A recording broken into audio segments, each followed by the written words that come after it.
नमस्कार, भारत लाइव ही देख रहे हैं आप। भारत लाइव में रातों रात देख रहे हैं। रातों रात यानी कि ऐसा शो जहां आपको हम हमेशा से ऐसी खबरें देते आ रहे हैं जिस खबर को जानने और समझने के बाद आप उसके आगे विस्मयादिबोधक चिन्ह लगाने पर मजबूर हो उठते हैं। हर रोज कोई ना कोई खबर इस प्रकार की जो बिहार की राजनीति से जुड़ी हुई घटनाओं का विवरण हमारे पास मौजूद होता है। आपका पसंदीदा शो है। चलिए इस शो में अब आगे बढ़ते हैं और आगे बढ़ने के साथ ही एक लाइन जो है अपने आप अनायास ही मेरे मन में आ जाता है, मेरे मुखार बिंदु पर आ जाता है, जो आप तक रख देते हैं कि बिहार जल रहा है। और अब ये वाक्य कहने में कोई भी दो राय नहीं है, कोई भी हिचकिचाहट भीतर से नहीं है।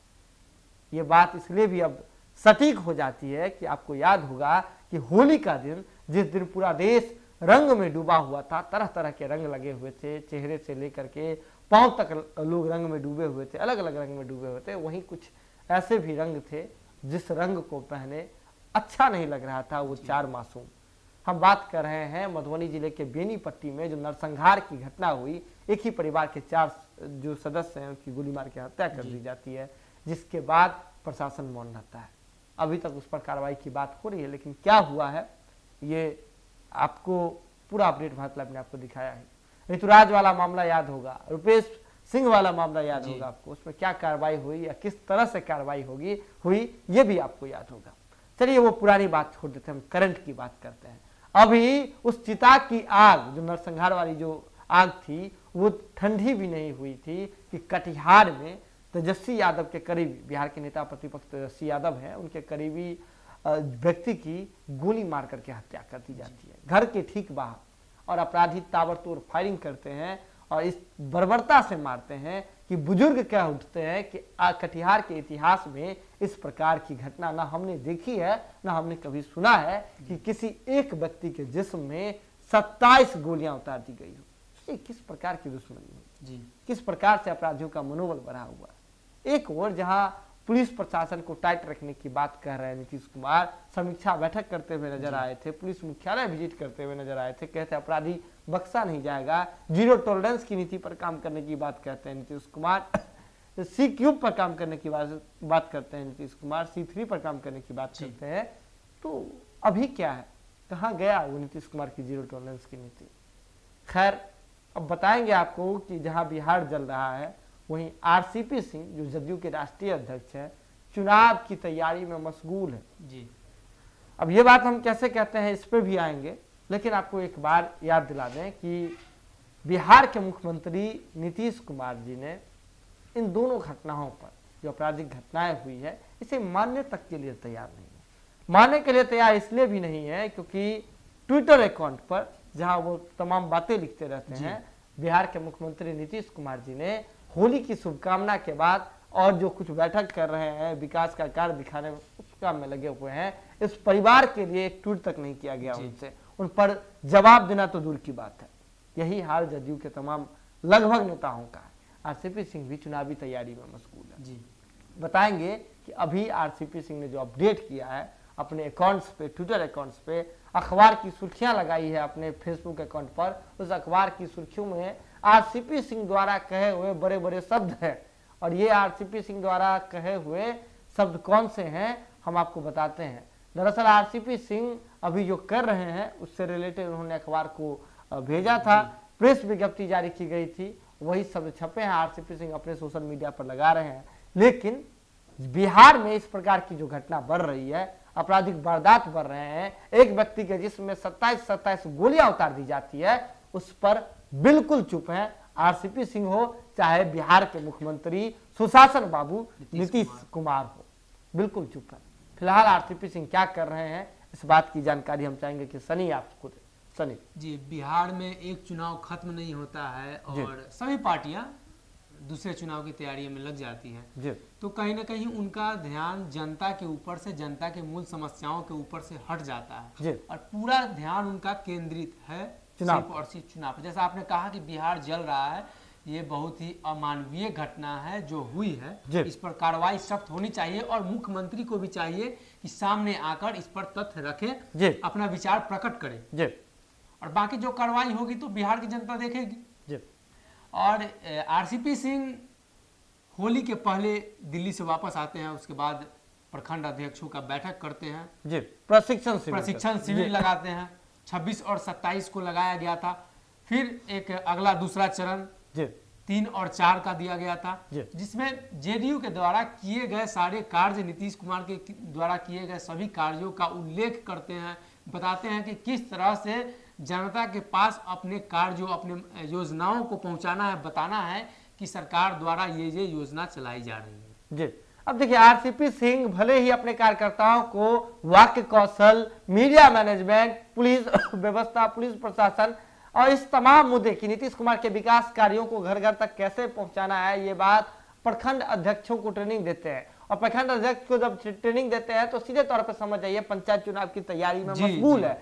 बिल्कुल पंचायत चुनाव की तैयारी में नीतीश कुमार जी मशगूल है, आरसीपी सिंह मशगूल है। और जब बिहार में इतनी बड़ी घटनाएं हो रही है, आपराधिक वारदात बढ़ गए हैं, एक व्यक्ति के जिसमें 27 गोलियां उतार दी जाती है, नरसंहार हो जाता है, उस पर कोई कंसर्नमेंट नहीं। नीतीश कुमार जी, आरसीपी सिंह एक ट्वीट तक नहीं करते हैं, एक वहां नहीं देखते हैं। हुजूर, जब आप प्रखंड अध्यक्षों को यह बात समझा रहे हैं कि नीतीश कुमार के कार्यों को पहुंचाना है लोगों तक, तो क्या आप उन्हें यह बात भी बता रहे हैं कि नीतीश कुमार के राज्य में नरसंहार जैसी घटना हुई है, इतने आपराधिक वारदात बढ़े हुए हैं, क्या यह बात भी आप बताएंगे लोगों को? महज आप हुजूर, आप तो खुद इस पूरे मामले पर चुप्पी साध रखे हैं, आप क्या प्रखंड अध्यक्षों को बताएंगे? एक बात यहाँ ये भी उठती है कि जब आप प्रखंड अध्यक्षों से इतना करीब से मिलते हैं, तो क्या उस प्रखंड के प्रखंड अध्यक्ष ने आपको नहीं बताया कि यहाँ 5-5 हत्या हुई? जी, और भी सरकार और बिहार के, बिल्कुल, और बिहार के अलग अलग कोने से आपके प्रखंड अध्यक्ष आए हुए थे, तो उन लोगों ने हुजूर, वास्तविकता ये है,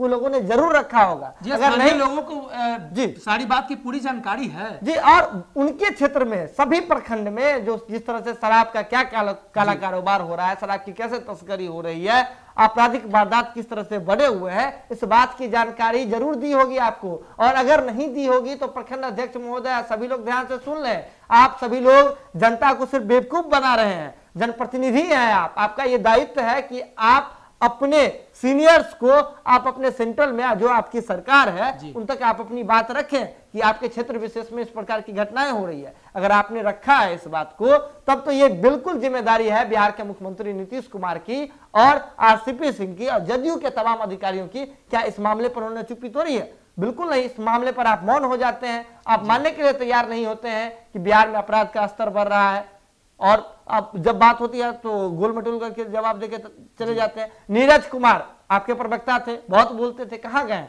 शांत है। राजीव रंजन सिंह शांत है।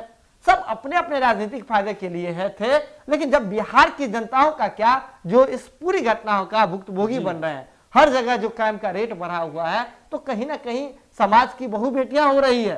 समाज का समझिए ना, उस घर में क्या गुजर रहा होगा जहां जिनके जो पति मर गए की हत्या कर दी गई होगी, वो उन विधवाओं से, एक ही घर में एक दिन में 5 लाख, बिल्कुल वो जो है एक ही घर से, उन विधवाओं का जो सवाल है वो क्या आपके जेहन तक नहीं पहुंचता है? क्या आपके मन के भीतर तक नहीं पहुंचता है? क्या तब मन नहीं होता है कि आप इस पूरे मामले पर कार्रवाई करें, पूरे मामले पर अपनी चुप्पी तोड़े? नहीं तोड़ते हैं चुनाव की तैयारी में। और ये हम सिर्फ और सिर्फ नीतीश कुमार जी को ही ब्लेम नहीं कर रहे हैं। अगर भाजपा के एक मंत्री गए भी थे, कुछ मंत्री गए थे, विजिट करते हैं, अपने अपने समाज की बात करते हैं, राजपूत समाज से थे तो उसके लिए वो कहते हैं कि नहीं, छोड़ा नहीं जाएगा, बख्शा नहीं जाएगा। सुशांत सिंह राजपूत का केस आपको याद होगा, बहुत हो हंगामा हुआ था, हल्ला हुआ था। न्याय मिल गया क्या? बड़ा सवाल है, न्याय मिल गया क्या? या फिर न्याय मांगने वाले ही एकदम सुस्त पड़ गए? देखिए, सभी अपने अपने राजनीति अपने जगह पे है, राजनीतिक हथकंडा अपने जगह पर है, लेकिन जब सवाल जनता का हो, आप जनप्रतिनिधि हैं, उनके सवाल नहीं उठाएंगे, और तो फिर जनता और जो सरकार है, जनता के सेवक आप जी, जनता और सरकार के बीच कैसे तालमेल बिठेगा? आप कैसे जाएंगे फिर अगले चुनाव में उनसे मांगने के लिए, वोट मांगने के लिए, उनके दर दर पे कैसे जाएंगे आप? जब आप वोट मांगने उन विधवाओं के घर में जाएंगे तो वो विधवा के आपसे सवाल नहीं करेगी? जरूर करेगी। आपको तैयार रहना चाहिए कि जब आप जाएंगे उनके दर पर वोट मांगने के लिए तो वही विधवाएं आपको लत्कार करके भगाएगी, दुत्कार करके भगाएगी। देखिए, महज बातों में हो सकता है कि शाब्दिक रूप से मैं कुछ गलत हो जाऊं, लेकिन सवाल यही है, आप अच्छा काम कर रहे हैं, आप बेहतर सरकार चला रहे हैं, लेकिन जब इस प्रकार की घटनाएं हो रही है तब आप अपने काम में बिजी हैं, आप अपने संगठन के विस्तार पर ध्यान दे रहे हैं, लेकिन आपको जो चुन करके जनता ने बिठाया है उसके प्रति भी तो आपकी को भी देखना होगा आपको कि किस तरीके से जनता पिस रही है। बिल्कुल बिल्कुल बिल्कुल, तो उस पे आपका भी तो कुछ दायित्व है, उस दायित्व का निर्वहन कौन करेगा हुजूर, ये सवाल है। और बहुत सारे, देखिए हम ये बात सिर्फ जदयू की नहीं कर रहे हैं, भाजपा भी अब वाणिज्य विभाग को लेकर के, उनका जो वाणिज्य प्रकोष्ठ है उसको लेकर के मीटिंग कर रही है, सभी मीटिंग कर रहे हैं, सभी ये कर रहे हैं, फॉर्मेलिटी निभा। जनता से लोगों का मतलब नहीं, मैंने पहले ही कह दिया कि चुनाव खत्म होते दूसरे चुनाव की तैयारी में पार्टियां लग जा रही हैं जी। तो कहीं ना कहीं आप, जनता ने आपको जो सम्मान दिया, उस सम्मान की थोड़ा रक्षा जो है जरूरी है, कम से कम इतनी नैतिकता बनी रहने दीजिए ताकि राजनीति और राजनीतिक व्यक्तियों और जो जनता है उसके बीच विश्वास की कड़ी जो है हमेशा जुड़ी रहे, और ताकि सरकार जो है और बिहार आगे बढ़ता रहे। और कुछ नहीं कहना है आज आपसे। आपको क्या लगता है, हम दर्शकों वर्ग से जो है हमारा एक सवाल है, आपको क्या लगता है कि बिहार में किस प्रकार की व्यवस्था चल रही है, सरकार को क्या करना चाहिए, किससे क्या संभल रहा है, नहीं संभल रहा है, या फिर आपके कुछ सवाल है तो आप हमें कमेंट बॉक्स में बिल्कुल दे सकते हैं। हमारा कमेंट बॉक्स बिल्कुल खुला हुआ है। जुड़े रहे बात लाइव के साथ। आज के रातों रात में बस इतना ही। खबरों का सिलसिला यहाँ लगातार जारी रहता है। बहुत बहुत धन्यवाद। अगर ये वीडियो पसंद आई और वह बिहार के राजनीति और बिहारियत से सरोकार रखेनी तो सब्सक्राइब बटन दबा के चैनल के सब्सक्राइब कर ली। ओजे एगो घंटी बा, ओकरा बटन दबा देला से कुल सटीक और मारक खबर रुआ मुफ्त में मिल जाई। अगर रुआ पत्रकारिता के हमनी के नया प्रयोग में सहयोग कर चाहतानी तो ज्वाइन बटन दबा दी। पेटीएम नंबर नोट कर ली 9386816700। धन्यवाद।